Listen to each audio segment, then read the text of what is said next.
माहौल हो गया। हंगुल, कभी तुमने सुना है? एक एनिमल होता है, देयर इज हंगुल।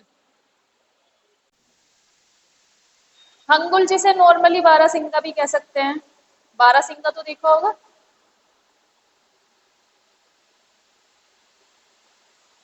चलो, देखो, जम्मू कश्मीर का राज्य पशु क्या है? हंगुल। हंगुल एक काइंड ऑफ डियर है। डियर मतलब हिरन की ही एक किस्म है, बट उसे हम अपनी लैंग्वेज में स्टेग भी कहते हैं और उसे हम बारहसिंगा भी कहते हैं। जैसे कि तुम देख सकते हो, वो बहुत खतरनाक लुकिंग है। हाँ, इसे कहते हैं कि इसके 12 सींग होते हैं। अब वी कैन काउंट के 12 है या नहीं। मुझे आईपैड लेना पड़ेगा, बजट इतना नहीं है। ठीक है, तो हंगुल के बारे में क्यों बात हो रही है पता है? हंगुल के बारे में भी स्टडी आई है कि ये इसकी पॉपुलेशन में अभी कुछ खास वो नहीं देखने को मिला हमें इम्प्रूवमेंट। जो हंगुल है, जैसे बारहसिंगा भी कहते हैं, स्टेट भी कहते हैं, ये जम्मू कश्मीर का स्टेट एनिमल है, क्योंकि ये सिर्फ जम्मू कश्मीर के दाची गांव नेशनल पार्क में मिलता है बस। ये उसके अलावा कहीं और नहीं दिखाई देता। ठीक है, तो इसकी पॉपुलेशन जो है काफी ड्रास्टिकली डिक्रीज हो गई है, कम हो गई है, और ये क्रिटिकली एंडेंजर्ड है आईयूसीएन में।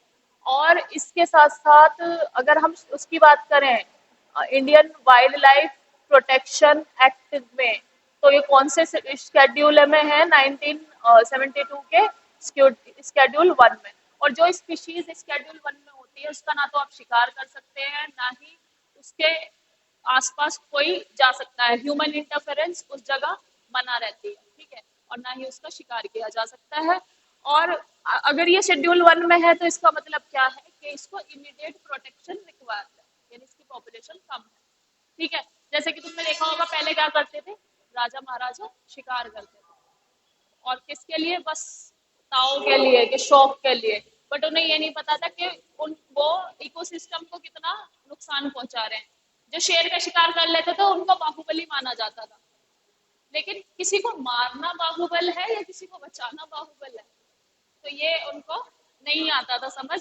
तो यही चीज है, महाराजाओं का स्टेट है जम्मू कश्मीर भी। शिकार भी होते थे पहले, बट अब जैसे जैसे वाइल्ड लाइफ प्रोटेक्शन एक्ट लगा, तो शिकार बंद हो गया। तो हंगुल की जो पॉपुलेशन है अभी भी कम है। तो क्वेश्चन बन जाता है कि हंगुल मोस्टली कहाँ पाए जाते हैं? अगर नेशनल पार्क पे क्वेश्चन आया तो बेटा दाचीगाम नेशनल पार्क। अगर स्टेट पे क्वेश्चन आया तो जम्मू एंड कश्मीर में ये पाया जाता है मेनली।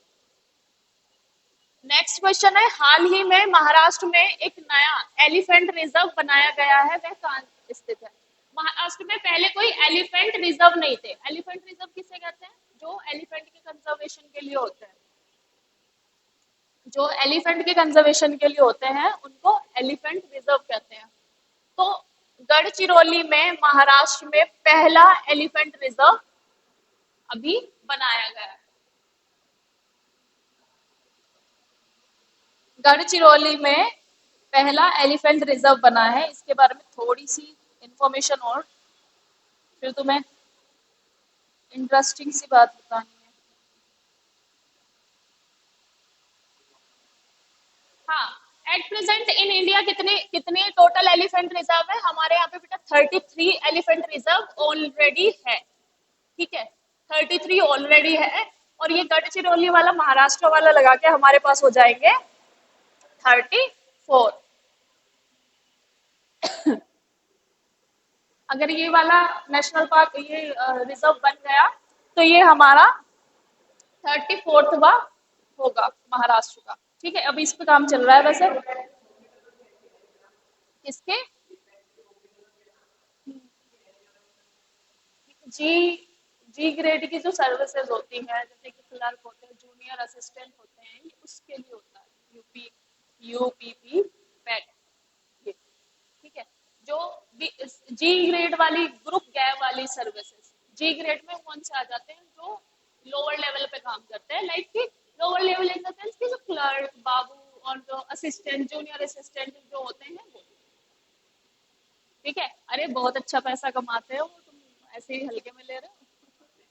एक बार अंदर तो चले जाओ, फिर मौज ही मौज है। ठीक है, मतलब देखो, मैं ये नहीं कह रही कि अच्छी बड़ी चीज के लिए मत सोचो, बड़ी चीज के लिए एस्पायर रखो, लेकिन पहले उस चीज पे फोकस कर लो, अपना एक बेस बना लो कहीं पे, तुम्हारे हाथ में अर्निंग आने लगे, ठीक है, और फिर उसके लिए बड़े एग्जाम भी देते रहो। मैंने तो बहुत बहुत ऐसे देखे हैं बेटा जो जॉब कर रहे हैं, जैसे कि कोई लेखपाल बन गया, लेखपाल के बाद भी आईएएस की तैयारी कर रहा है, निकल जाता है उनका, ठीक है, पीसीएस क्लियर हो जाता है कुछ लोगों का।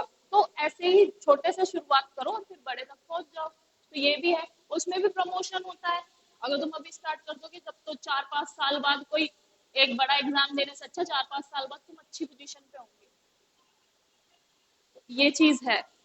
बाकी हाल ही में महाराष्ट्र में ये तो हो गया, गढ़चिरौली में महाराष्ट्र में 34वां एलिफेंट रिजर्व बनाया जाएगा। अब ये वाला बड़ा इंटरेस्टिंग सा है, ये तुम्हें सुनने में भी अच्छा लगेगा। हाल ही में चर्चित वैगनर ग्रुप के चीफ कौन थे? अब वैगनर ग्रुप क्या है पहले तो ये समझो। वैगनर ग्रुप एक ग्रुप है, military group, private military group. तुम्हें पता है प्राइवेट मिलिट्री नहीं होती कहीं भी, लेकिन ये एक प्राइवेट मिलिट्री ग्रुप था जो कि रशिया के साथ था। रशिया ने जब एक कंट्री थी क्रीमिया, क्रीमिया के एनेक्सेशन में इसने रशिया का बहुत बड़ा रोल प्ले किया था। और अभी भी यूक्रेन में जो युद्ध चल रहा है, वॉर जो चल रहा है यूक्रेन के साथ रशिया का, उसमें भी इस वैगनर ग्रुप ने इनका साथ दिया था। लेकिन अभी अभी से कुछ 2-3 महीने पहले वैगनर ग्रुप के चीफ ने ये कहा था कि व्लादिमीर पुतिन के साथ उनकी थोड़ी अनबन हो गई थी, तो उन्होंने कहा था कि हमें फोर्स किया जा रहा है यहाँ पे करने के लिए, और या अनेक्सेशन के लिए, यूक्रेन में अनेक्सेशन किया हमने, क्रीमिया में किया, या फिर अफगानिस्तान में भी सोवियत यूनियन की जो टुकड़ी थी वो यहाँ रही, अरे उसमें अफ्रीका में भी उनकी वो रही है मिलिट्री। तो इसने एक तरह से क्या कर दी थी, वो कहते हैं ना, बगावत, ठीक है, तो इन्होंने म्यूटनी कर दी थी इनके खिलाफ में, अगेंस्ट हो गए थे, ये रिवोल्ट कर दिया था। तो अब क्या हुआ है हाल ही में, ये येवजनी पेरोगोजिन जो है, इनका प्लेन क्रैश हो गया। जिस एयरक्राफ्ट में ये थे वो, हाँ वो एयरक्राफ्ट क्रैश हो गया है।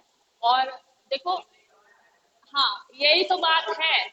तो इन्होंने क्योंकि रिवोल्ट कर दिया था, आज तो देखो हम तो नहीं कह रहे, but according to the sources, सूत्रों के अनुसार ये खबर आ रही है कि रशियन प्रेसिडेंट ने इनका प्लेन क्रैश करवाया है, ठीक है। तो ये नाम याद रखने वाली बात है, क्योंकि ये बहुत चर्चा में था वैगनर ग्रुप, वैगनर ग्रुप पे रोज कुछ ना कुछ न्यूज़पेपर में आ रहा था, ठीक है। तो नाम याद रखना, येवजनी पेरोगोजिन, भगवान इनकी आत्मा को शांति दे, कि क्या किया इन लोगों ने। ये सच बोलने का वो है प्राइज, ठीक है। कहानी समझ आई? वैगनर ग्रुप था private military group, private military group था। रिसेंटली व्लादिमीर पुतिन के खिलाफ कुछ कहा था, प्लेन क्रैश हो गया है, तो यू बेटर अंडरस्टैंड, अब तुम इतने समझदार हो, ठीक है। ये चीज देखो, ये डिप्लोमेसी और मतलब वॉरफेयर में कहते हैं ना कि जंग और युद्ध में सब जायज है, सब जायज है, इनका तो सभी जायज है। अब तो अगर हम अपनी बात करें तो मैं पता है ये सीन कब हुआ था, हमारे हमारा पाकिस्तान से युद्ध हुआ था, ठीक है। युद्ध के बाद वो जो मैंने बताया था 1965 वाला युद्ध, और उस युद्ध के बाद उस समय प्रेसिडेंट प्राइम मिनिस्टर थे हमारे श्री लाल बहादुर शास्त्री। लाल बहादुर शास्त्री जब युद्ध रुक गया और किसी भी साइड से कुछ भी कंक्लूजन नहीं निकला, कोई भी नहीं जीता, तो बेटा रशिया ने मिडिल मैन बना, रशिया उस समय, ठीक है। रशिया मिडिल मैन बना किसके बीच में, हमारे और पाकिस्तान के बीच में, ठीक है। इन्होंने बुलाया लाल बहादुर शास्त्री जी को ताशकंद, कि यहाँ पे एक डिक्लेरेशन साइन करेंगे, तुमने नाम भी सुना हो ताशकंद, उज्बेकिस्तान की राजधानी है ताशकंद। मूवी भी बनेगी उस पर, वो पूरी देखना जरूर वो मूवी, वो लाल बहादुर शास्त्री जी की डेथ से रिलेटेड है कि क्या सस्पेंस है।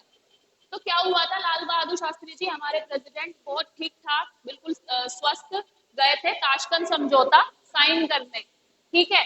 अगले दिन खबर आई कि लाल बहादुर शास्त्री जी को हार्ट अटैक आ गया। किसने करवाया था? रशिया, ठीक है। और अभी तक भी दिस इज के वो डिनाई कर देते हैं कि नहीं उनको हार्ट अटैक आया, बट नहीं, कोई कोई साइन नहीं था हार्ट अटैक का, वो बिल्कुल हेल्दी यहाँ से गए थे, एंड ही वाज हेल्दियर, ठीक है। 1964 में जवाहरलाल नेहरू जी की डेथ हुई थी। पाकिस्तान ने सोचा बहुत अच्छा मौका है, इन पे वॉर कर दो। वॉर डिक्लेयर करने के बाद लाल बहादुर शास्त्री जी आए, तो उनको वो ताशकंद बुलाया गया और उन्होंने क्या किया वहां पर। तो ये चीज ये लोग करते हैं, ठीक है, तो वी कांट ट्रस्ट एनीबडी। खैर, ताशकंद फाइल आए, देखना उसमें यही बात है, ठीक है, आ गई है। कब आई थी ताशकंद फाइल, कब रिलीज हुई, मुझे तो पता नहीं चला। चलो कोई नहीं, नेक्स्ट देखो। हाल ही में संपन्न हुए 69th नेशनल फिल्म अवार्ड में सर्वश्रेष्ठ अभिनेता का अवार्ड किसे मिला? अब बेटा अभी हमारे यहाँ पे 69th film national film award जो है 19 में ही आई थी।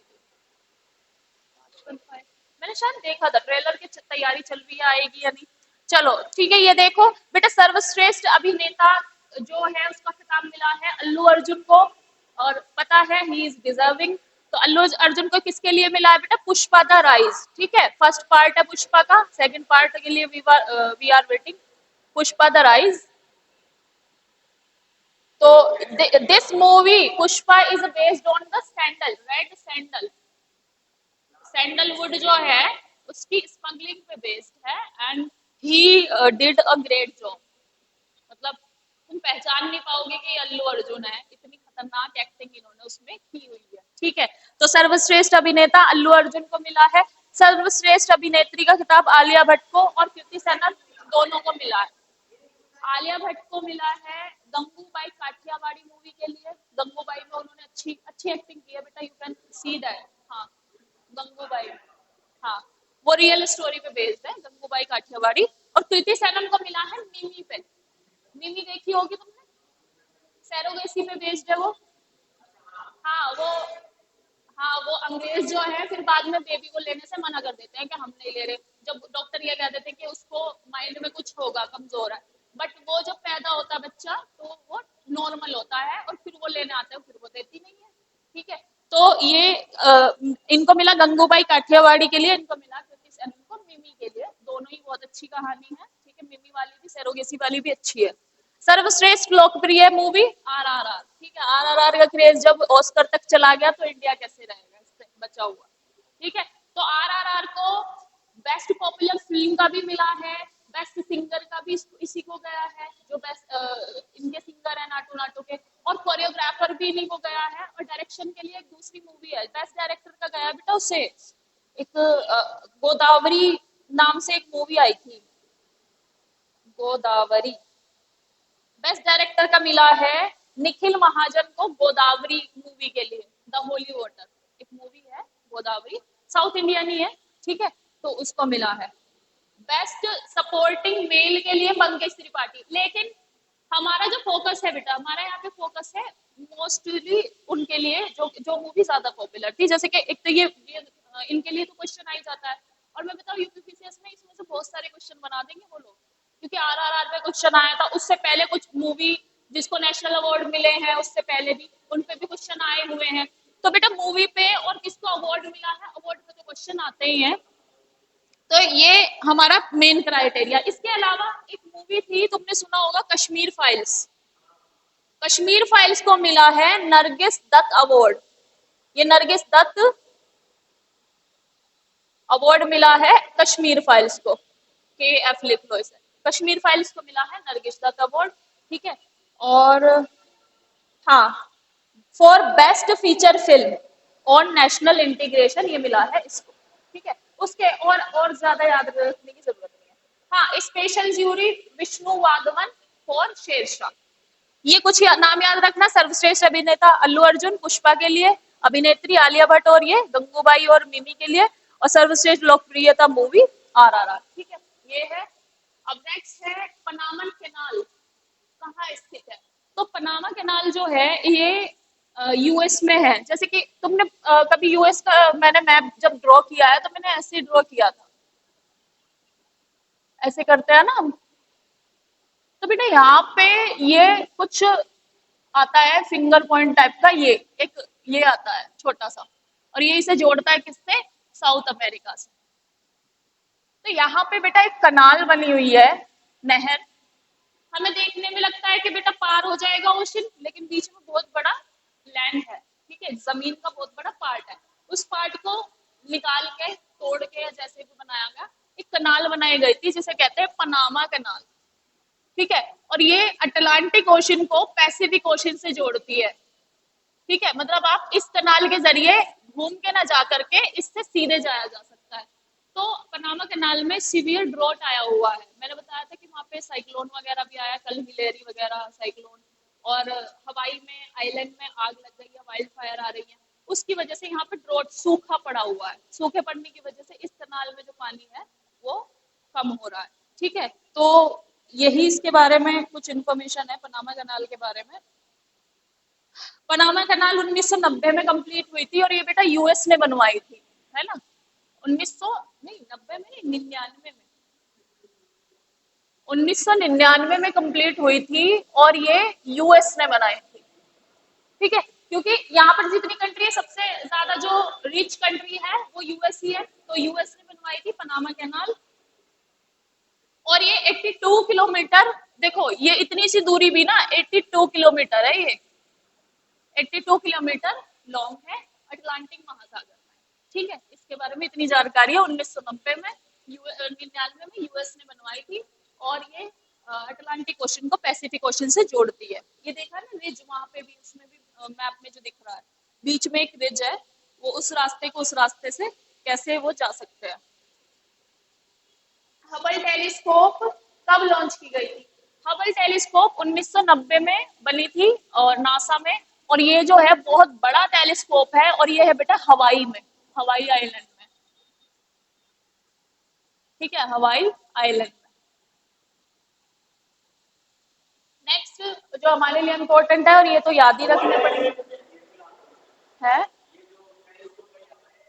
हाँ, हवाई आइलैंड में पूरा ऑब्जर्वेटरी बना हुआ है, और ये सबसे, वर्ल्ड की सबसे बड़ी टेलीस्कोप है। और इसमें जो है, इसने अभी एक सेलेशियल बॉडी खोजी है, मतलब इसने अभी एक वो खोजा है, क्या नाम था उसका, एक गैलेक्सी ESO 316, ये एक गैलेक्सी खोजी है इसने, ESO 316, इस नाम से इसने गैलेक्सी खोजी है अभी। तो इसलिए हबल टेलीस्कोप अभी चर्चा में है, बहुत बड़ा टेलीस्कोप है, इससे सेलेशियल बॉडी दिखाई देती है। जो हम अपने फोटो देखते हैं ना प्लैनेट्स की, कि शनि ऐसा दिखता है, सैटर्न ऐसा दिखता है, या जो जुपिटर ऐसा है, या सन ऐसा है, ये सारी फोटो इमेज इन्होंने तो ली हुई है।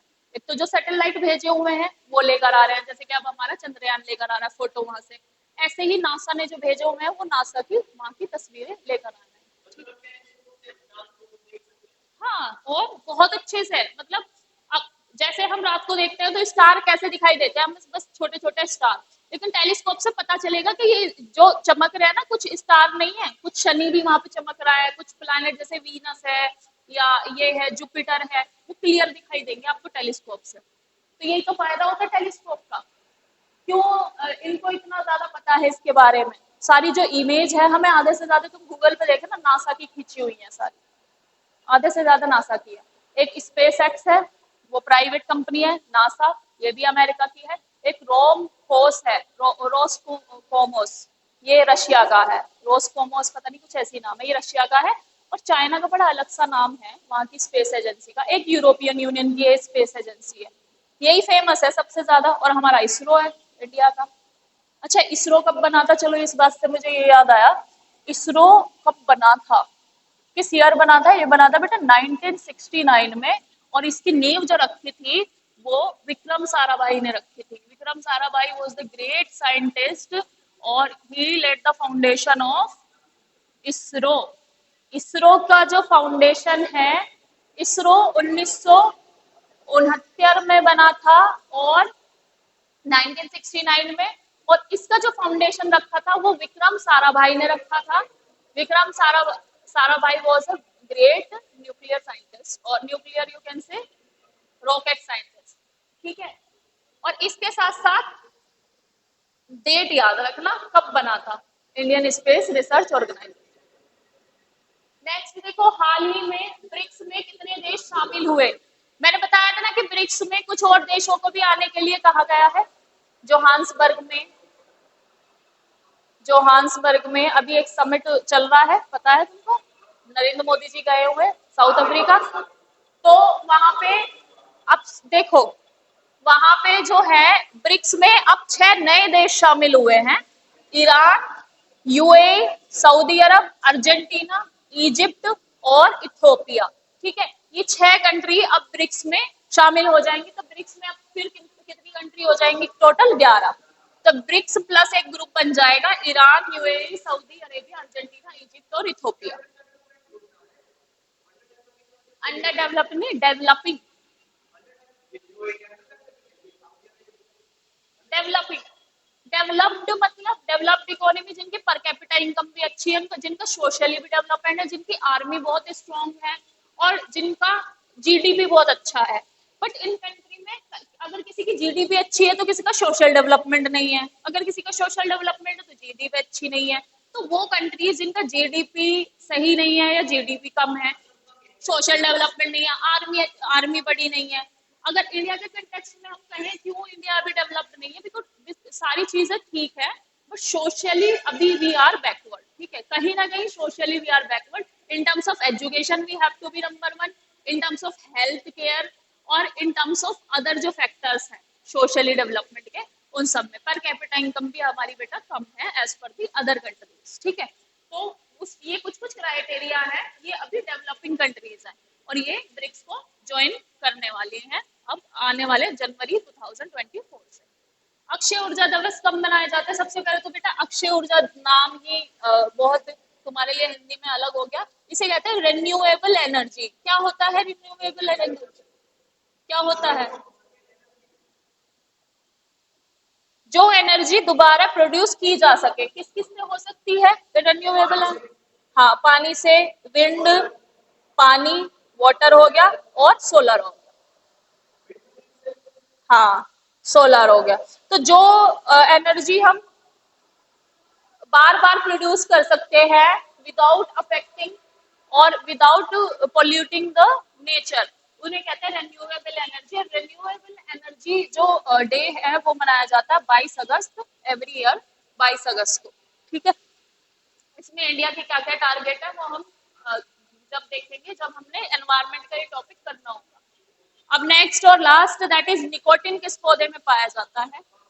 ठीक है, निकोटिन इज जो इसमें तंबाकू में या टबैको में जो टॉक्सिक कह सकते हो तुमको, वो पाया जाता है। टॉक्सिक क्या कह सकते हो उसको? सब्सटेंस। टॉक्सिक सब्सटेंस जो पाया जाता है वो निकोटिन ही होता है, जिसकी वजह से सारी बीमारियां होती है। डब्ल्यूएचओ ने अभी एक और रिपोर्ट जारी की थी, उसमें डब्ल्यूएचओ ने कहा था कि तंबाकू का जो कंजप्शन है वो इंक्रीज हो रहा है और उससे कैंसर और बाकी बीमारियां ज्यादा हो रही है।